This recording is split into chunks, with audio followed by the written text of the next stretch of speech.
BSP supremo Mayawati ने मंगलवार को लखनऊ में संविधान निर्माता डॉक्टर भीमराव अंबेडकर के महापरिनिर्वाण दिवस के मौके पर एक विशाल रैली की।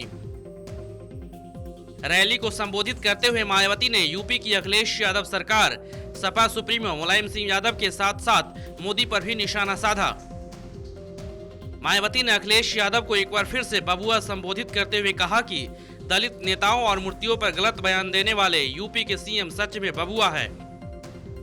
साथ ही कहा कि अखिलेश यादव मूर्तियों पर सवाल उठाकर महापुरुषों का अपमान कर रहे हैं। अखिलेश यादव मूर्तियों को लेकर हमेशा तंज कसते रहते हैं। सपा सुप्रीमो मुलायम सिंह यादव बबुआ को अर्थहीन बातें करने से पहले सोचना चाहिए।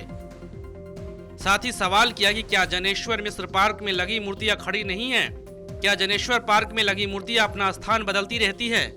मायावती ने यह भी कहा कि सूबे की सरकार बाबा साहेब की जयंती पर छुट्टी कभी रद्द कर देते हैं तो कभी लागू कर देते हैं।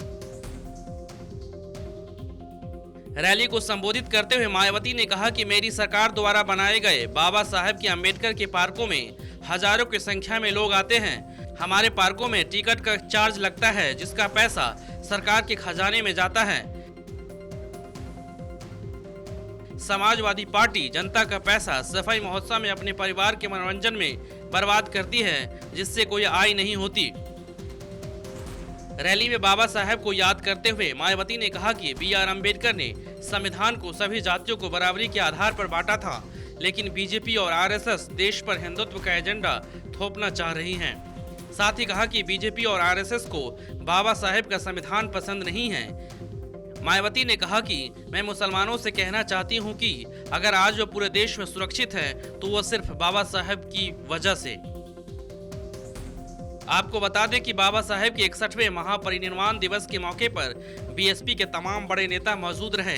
रैली में मायावती को सुनने के लिए प्रदेश के कोने कोने से लाखों लोग पहुंचे। मायावती में रैली में आए सभी लोगों का हाथ हिलाकर अभिनंदन किया। साथ ही बाबा साहेब के विचारों को लेकर आगे बढ़ने की बात कही। Bureau report, national Dastak.